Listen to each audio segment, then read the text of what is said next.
ఏ విధంగా అంటే ఏ రైట్స్ ఉందని? వీడేమో సివిలియన్ ముసుగులో ఒక 10 మంది పిల్లలను పెట్టుకొని, ఒక 10 మంది వృద్ధులను పెట్టుకొని వాళ్ళ మధ్యలో నుంచి రాకెట్ లాంచర్ చేస్తుంటే మీరు ఎక్కడ చేయాలి? ఇంకా బాంబు ఎవడి మీద వేయాలి? నువ్వేమన్నా ఒక డ్రెస్ వేసుకొని ఒక పోరాడుతుంటే, ఇప్పుడు ఇరాన్ ఉంది, ఇరాన్ రెజిమ్ ఒక బాంబు వేస్తుంది, ఇరాన్ నుంచి వచ్చిందని తెలుస్తుంది.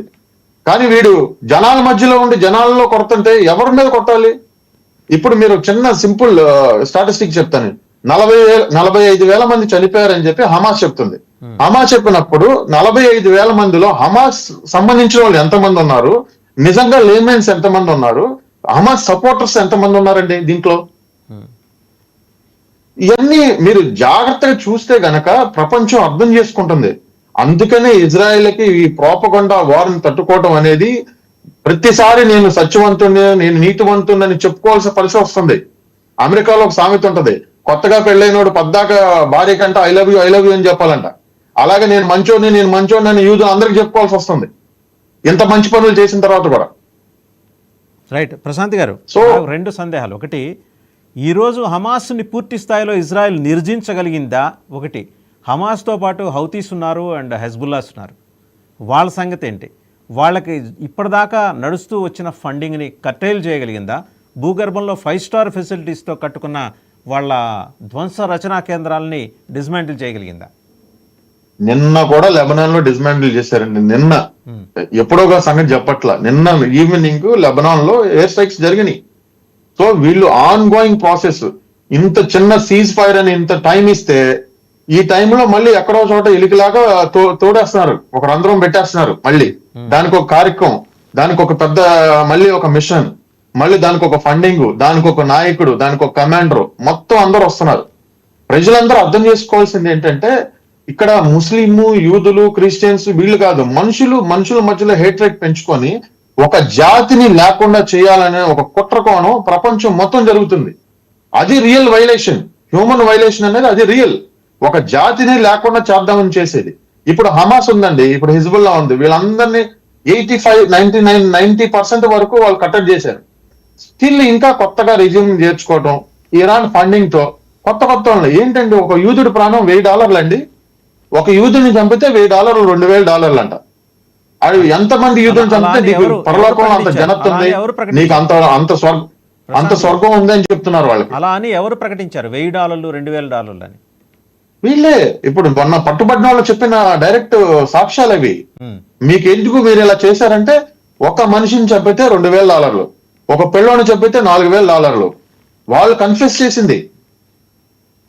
వీళ్ళు ఎవరైతే కొంతమంది జ్వరబడి పారాగ్లైడర్స్ వేసుకొచ్చి మీరు విచక్షణ రహితంగా కాల్పులు కాల్చారో వీళ్ళందరూ ఫండెడ్. ఎక్కడి నుంచి? ఈ $25,000 బిలియన్ నుంచే. సో ఇవన్నీ కూడా అర్థం చేసుకోవాల్సిన ప్రజలు అర్థం చేసుకుంటున్నారు. చాలా మంది కొద్ది విజ్ఞత కలిగిన వాళ్ళందరికీ అర్థమవుతుంది. ఇజ్రాయెల్ ఏదో సౌత్ ఆఫ్రికానో లేకపోతే ఇంకో దేశమో వచ్చి మేము ఖండిస్తున్నాం, ఇది జెనోసైడ్ అంటే, ఎవరి కిందకు వచ్చి ఎవరికి నొప్పి తగిలితే వాళ్లే కష్టపడతారు, వాళ్ళకే నొప్పి వాల్యూ తెలుస్తుంది, వాళ్లే టాబ్లెట్ వేసుకోవాలి. పక్కనోడు నేను మరదాగా అదే ఉందిలే చిన్నగా కాలిందంటే కుదరదండి అది. వీళ్ళకి రోజు టైం బాంబ్ కింద పెడుతున్నారు, బాంబులు పెట్టి బాంబులు వేస్తున్నారు. ఇవాళ పొద్దున్న సార్ 5 times మీకు చూపించాను, మీకు ఒక పిక్చర్ పంపించాను. హిట్లర్ చేతిలోంచి సర్వైవ్ అయిన ఒక పెద్ద ఆవిడ ఆఖరికి ఇరాన్ మిసైల్ కి దాడితో చనిపోయిందండి. 95 ఏళ్ళు ఆవిడ సర్వైవర్ ఆఫ్ హోలోకాస్ట్. హిట్లర్ నుంచి తప్పించుకుని ఎలాంటి ఫేట్ లో ఉన్నాం చూడండి, ఎలాంటి పరిస్థితుల్లో బతుకుతున్నారో చూడండి. మార్నింగ్ లగ్గానే సీజ్ ఫైర్ అయిన అందరూ సంతోషంగా ఉంటే వాడేమంటాడు ఇరానోడు, ఇప్పుడు మేము లాస్ట్ బ్యాలిస్టిక్ మిసైల్ వేసేసాం, this is our last hit అంటున్నాడు. ఎప్పుడు 7 గంటల కంటే ముందేసాం అంటున్నాడు. వాడికి తెలీదా ఇప్పుడు కనుక మనం ఈ మిసైల్స్ ప్రయోగిస్తే 7 గంటల నుంచి 9 గంటల లోపల పడిద్దని వాడికి టైమింగ్ తెలుసు కదండి. ఆ సీజ్ ఫైర్ తర్వాత వెళ్తాయని తెలుసు కదా. సో వాళ్ళకి అన్ని తెలిసే చేస్తున్నారు. That is by never ending process. మీరు ఇరాన్, మీకు ఇంకొక చిన్న ఎగ్జాంపుల్ చెప్తాను. ఇరాన్ ఇప్పుడు 92.4 మిలియన్ పీపుల్ ఉన్నారండి వాళ్ళు, ఇరాన్ పాపులేషన్. వాళ్ళ జీడిపి ఒక్కొక్కరికి పర్ క్యాపిటల్ ఇన్కమ్ $5,600. ఇజ్రాయెల్ ఉందండి, ఇజ్రాయెల్ జీడిపి వచ్చేసి ఇప్పుడు కనీసం $530 బిలియన్. ఒక్కొక్కడి పర్ క్యాపిటల్ ఇన్కమ్ వచ్చేసి ఇక్కడ $48,660 వీళ్ళకి. ఇంత చిన్న కంట్రీ ఈ విధంగా అభివృద్ధి చెంది దేశాలకి అభివృద్ధికరంగా ఉంటుంటే వాళ్ళు ప్రజలు ఎంతమంది ఇబ్బంది పడుతున్నారు, వాళ్ళకి ఉచితంగా వచ్చే ఆయిల్ ద్వారా వచ్చే డబ్బుల్ని ఏ విధంగా ఉపయోగిస్తున్నారు. వీళ్ళు ప్రపంచానికి ఉపయోగపడే విధంగా వీళ్ళ డబ్బుని వీళ్ళ మేధస్సుని అన్నిటిని ఉపయోగిస్తుంటే వాళ్ళు వచ్చే డాలర్స్ ఎక్కడ ఉపయోగిస్తున్నారండి? ఇంత పెద్ద దేశం పెట్టుకొని ఇరాన్ అనేది 17th largest in Asia population లో. దానికి సౌత్ ఈస్ట్ నుంచి తర్వాత నార్త్ సౌత్ కి కారిడార్ దానికి 2,200 కిలోమీటర్లు ఉంది. ఇంత పెద్ద దేశం పెట్టుకొని ఎట్లా అభివృద్ధి చెందాలో చూడకుండా ఈ టెర్రరిస్ట్ గ్రూపులకు ఫండింగ్ చేసుకుంటా ఒక భావజాలం మీద కట్టుకుని ప్రపంచ దేశాలకు ముప్పుగా తయారవుతుంది. కానీ మీరు ఆలోచించండి, ఇవన్నీ కూడా facts. If you Google it also you can have it all the information. David Branham గారి దగ్గరికి వెళ్దాం సార్. అంతర్గతంగా ఇజ్రాయెల్ ఎదుర్కొంటున్న సంక్షోభం, ఆ వేదన, కడుపులో లుంగలు చుట్టుకున్న వేదన ఆయన చెప్పారు స్పష్టంగా. I can understand. ఆయన ఇక్కడి నుంచి వెళ్ళి అక్కడ స్థిరపడిన తర్వాత ఆ దేశాన్ని ఓన్ చేసుకున్నారంటే, సహజంగా ఎవరైనా పక్క దేశానికి వెళ్ళినప్పుడు ఓన్ చేసుకోరు, తప్పదు, ఉద్యోగం వ్యాపారం కోసం వచ్చాను. బట్ ఆ దేశాన్ని ఓన్ చేసుకోవడం అంటే ఎంతగా ఆ దేశాన్ని ప్రేమించుంటారో మనం ఇక్కడ అర్థం చేసుకోవాలి. నేనైతే పూర్తిగా నేను వారి మనసులో ఉన్న అంతరంగాన్ని అయితే నేను అంగీకరిస్తున్నా. అంటే ఆ దేశం గొప్పతనాన్ని ఆయన మేనిఫెస్ట్ చేశారు ఇక్కడ.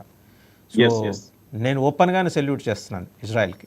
అండ్ ఇక్కడికి వచ్చేప్పటికీ ఇరాన్ దగ్గరకు వచ్చేప్పటికి ఇప్పుడు స్ట్రైట్ ఆఫ్ హర్మూజ్ మూసేసినట్టు మన ఆదివారం వాళ్ళు పార్లమెంటు అత్యవసరంగా సమావేశమే నిర్ణయించుకుంది. రైట్, మూసేశారు. ఎన్నాళ్ళు మూసేస్తారు? ఇప్పుడు చెరువు మీద అరిగితే వచ్చే నష్టం ఏంది? నష్టం పక్కనున్న ఇస్లామిక్ నేషన్స్ కూడా నష్టపోతున్నాయి అవుతున్నా. అండ్ ఖతార్ ఈ రోజు ఓపెన్గానే ప్రొటెస్ట్ రిజిస్టర్ చేసింది. వాళ్ళ దేశంలో ఉన్న యుఎస్ బేస్ని అటాక్ చేసినారు. మొత్తం 10 ఉన్నాయి సార్. మిడిల్ ఈస్ట్లో 10 ఉన్నాయి యుఎస్ బేస్లు, మిలిటరీ బేస్లు, ఎయిర్ బేస్ కావచ్చు, నేవల్ బేస్ కావచ్చు, ఆర్మీ బేస్ కావచ్చు, 10 ఉన్నాయి. అందులో ఇవాళ అటాక్ చేసింది చాలా పెద్దది, అది ఎయిర్ బేస్. ఈరోజు అదే నిన్న జరిగింది. ఇవాళ స్ట్రైట్ ఆఫ్ అదే హర్మూజ్ని మూసేస్తే ఏంటి, ఎవడికి నష్టం? వ్యాపారం ఎవడికి పోద్ది? ఎన్నాళ్ళు మూస్తారు? ఇదే 1973 నాటి రోజులు కాదు కదా ఇవి. దగ్గర 50 ఏళ్ళు అయిపోయింది, 50 ఏళ్ళు దాటింది. ఆ రోజులు కాదు కదా. ఇవాళ అదే రకమైన డ్రామా ఆడతానంటే ఇరాన్ని అంగీకరించే పరిస్థితి ఉందా? ఒకటి. రెండోది, రష్యా కానీ చైనా కానీ వెనక నుంచి ఇరాన్ భుజం నుంచి, అదొక భుజం నుంచి రష్యా, ఇటు భుజం నుంచి చైనా వచ్చి ఇజ్రాయెల్ మీద తుపాకీ గురి పెట్టడం అనేది అమెరికాని టార్గెట్ చేయటమే కదా. అదేమన్నా జరుగుతోందా? మూడోది, 86 ఏళ్ల వృద్ధుడు, వాట్ ఐ వాస్ టోల్డ్, ఈరోజు ఉదయం మామిడి గిరిధర్ గారు మాట్లాడారు, geo political affairs expert. He is suffering from dementia అట. He lost his memory. ఆయన మాట్లాడినట్టుగా చెబుతున్న ఒక వీడియోని ఎప్పటిదో అది 5-6 ఏళ్ల క్రితందేమో చూపించారు. జనాలుకి అన్నీ అర్థమవుతున్నాయి సార్. ఎన్నాళ్ళు మూసేస్తారు సార్ ఈ స్ట్రైట్ ఆఫ్ హర్మూజ్? అది ఎన్నాళ్ళు చేయగలరు? అంటే వాళ్ళ దగ్గర ఉన్న ఇంకా కార్డ్స్ ఏమీ లేవండి. ఆ కార్డ్స్ అన్ని అయిపోయినాయి. వాళ్ళకు ఉన్నటువంటి మిసైల్ స్టోర్స్, అలాగే వాళ్ళకి బెదిరిస్తున్నటువంటి అణు రియాక్టర్లు, లాంచర్స్, వాళ్ళ యొక్క టాప్ మిలిటరీ జనరల్స్, సైంటిస్టులు. ఈ రోజు నిన్న రాత్రి మిడ్ నైట్ కూడా Israelis one of the famous atomic scientist ని కూడా అసాసినేట్ చేశారు. వాళ్ళకున్న కార్డ్స్ అన్ని అయిపోయినాయి. ఇంకా లాస్ట్ కార్డ్ ఏంటంటే